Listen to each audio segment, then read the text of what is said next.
So, how many here this morning, by raising your hand, are willing to admit that you've read the book 50 Shades of Grey? For those of you who did not raise your hand, I'll just tell you about it. It's an erotic romance novel with a sadomasochistic storyline. Yeah. It also happens to be... That's life in my house. Great copies? It also happens to be the fastest selling paperback of all time, selling more than 100 million copies in 52 languages.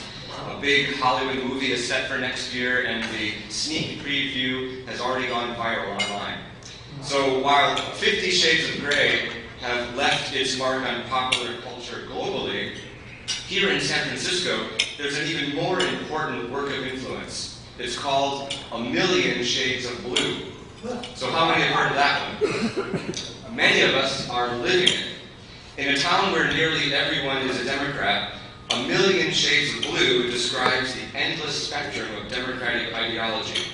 It also describes the sadomasochistic pain San Francisco Democrats like to inflict on each other. You're too blue. You're not blue enough. Send me a case. So today, I'm going to talk about my San Francisco Examiner column, and specifically I'm going to talk about schools. But before we get to schools, you should know that I write an opinion column, and because of that, you should also know a bit about where my opinions come from and what my agenda is. So I'll let you know, I'm pretty liberal. I believe healthcare is a right.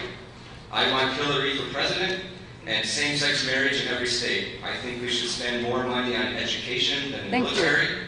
I even worked for the American Civil Liberties Union. Oh. All right. Nobody's perfect. I'm not liberal enough. I'm not blue enough by progressive standards in San Francisco. Why?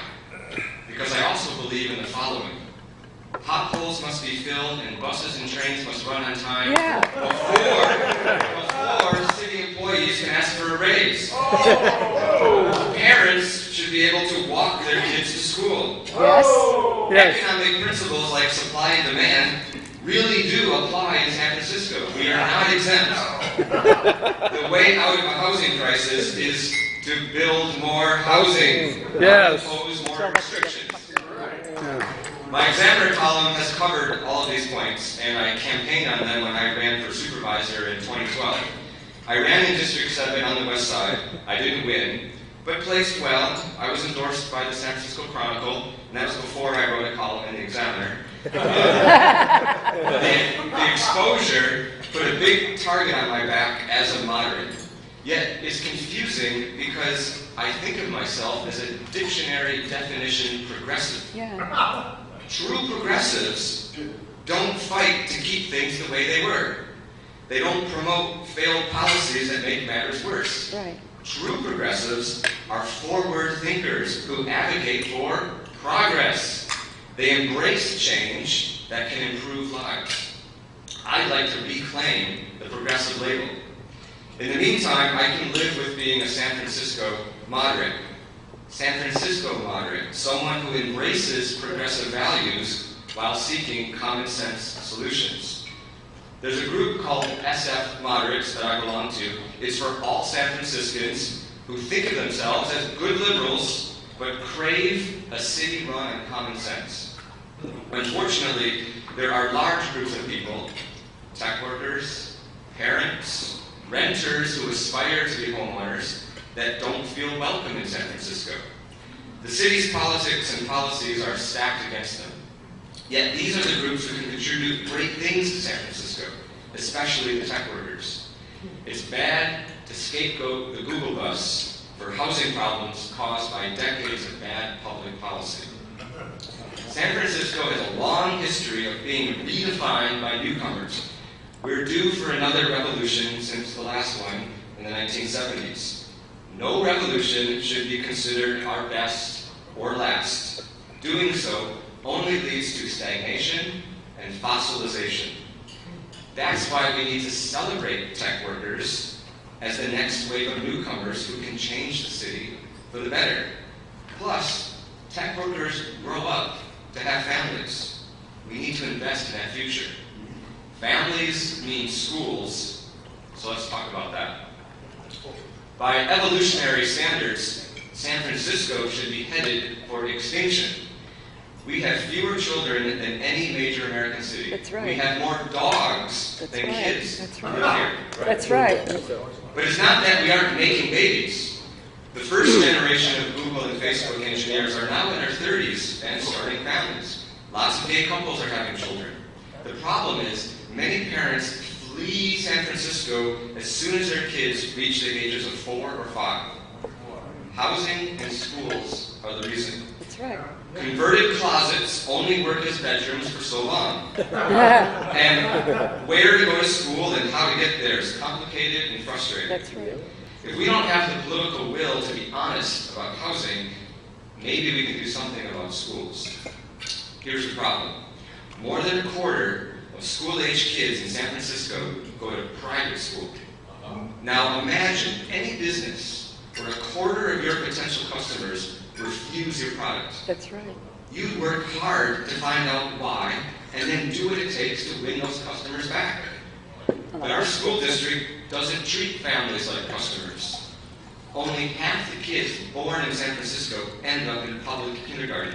The rest either attend private school, or the families just move out of San Francisco for schools elsewhere. You know how politicians like to use the Dickens title, The Tale of Two Cities, to describe today's economic inequality? Well, in San Francisco, we have a tale of two school systems. The school district, by its own research, projects most of its future enrollment growth will come from families in public housing. Meanwhile, a dozen new private schools will have opened in San Francisco between 2009 and 2015. More than 60% of public school students in San Francisco are poor enough to qualify for free or reduced lunch. And the public school population has a higher percentage of minorities than the general population. For example, a quarter of public schools have a supermajority of a single non-white race, while only 12% of public school students are white. So some school officials dismiss the flight of middle-class and wealthy families by saying attention is best served on serving the needs of the poorer students who remain in public school.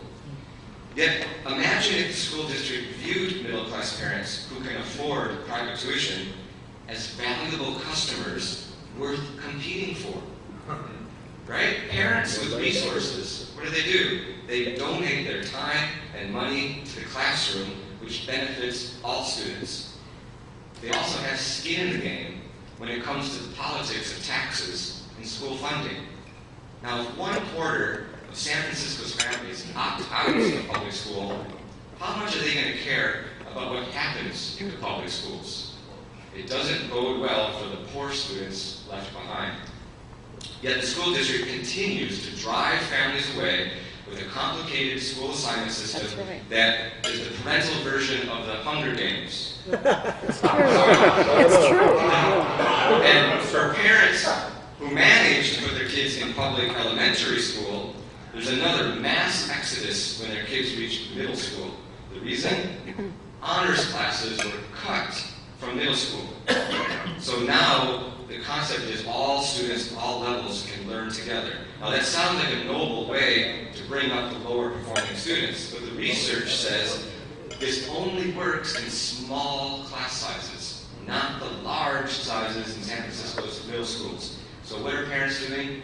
Pulling their kids out of public middle school because they fear their kids are going to be bored and unchallenged. Now the school board likes to pursue noble social experiments with the hope of achieving a perfectly diverse student body. These pursuits are fraught with unintended consequences. Now, some of you might remember in old San Francisco, kids walked to their neighborhood school, period. Then we started busing kids across town in the 1970s to racially integrate schools, but lawsuits eventually ended race-based assignment. So today, schools are assigned by ranked choice. So families living in areas with low test scores, they get a priority to choose the best schools anywhere in the city. So it's supposed to help the disadvantaged student escape their bad local school and get into a good school in another neighborhood. But there's a big flaw. So I know there's some realtors out there, but bear with me. Realtors advertise the school assignment perk that comes with living where test scores are low.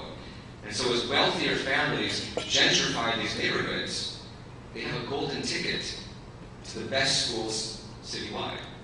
And none of this is means tested. So families with the means to commute across town have no problem using that priority to get to the best school. But many of the poorest students don't participate because they lack the resources to travel to a better school. Driving kids across town is a hardship for families without resources. But you'll say, what about Muni?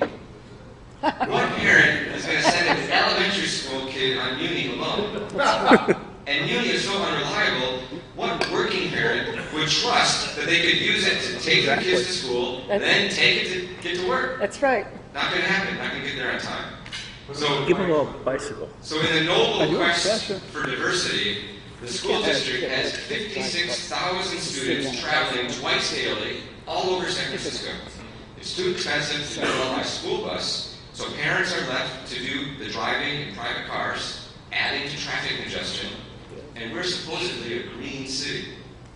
The irony to all this is that in many neighborhoods today, if the kids just walk to their local school, the school would be more diverse than it is under the noble school assignment system. Yeah, that's true. 3 years of data shows that a well-intentioned school assignment system has only led to more segregation. The poorest students end up staying in the worst schools that continue to get more racially and economically isolated. We deserve sound policy. The solution is more neighborhood schools that build stronger communities. Commuting cuts into scarce family time, and fewer parents get involved when school activities are across town. They just don't have time to do it. Plus, neighborhoods can't bond when kids on the same block attend different schools. With access to neighborhood schools, families living near good schools will have less reason to switch to private schools or move elsewhere. Now, what about the underperforming schools? We can truly help disadvantaged students by making their schools attractive to middle-class families. How do we do that? We create more language immersion and arts magnet schools that match what private schools offer. This is what the middle-class customers want. If we put the most desired programs in the lowest performing schools, there will be an influx of middle-class parents happy to give their time and resources to a school that the poor kids in the neighborhood can walk to. Now people ask, but will the wealthier families venture into neighborhoods they might have otherwise ignored? Well, I'll tell you this, saving private school tuition is a powerful incentive. So there are 3 things that will truly keep families in San Francisco: affordable housing, better schools, and higher quality of life. A good school that a family can walk to gets us there 2 steps closer. Thank you.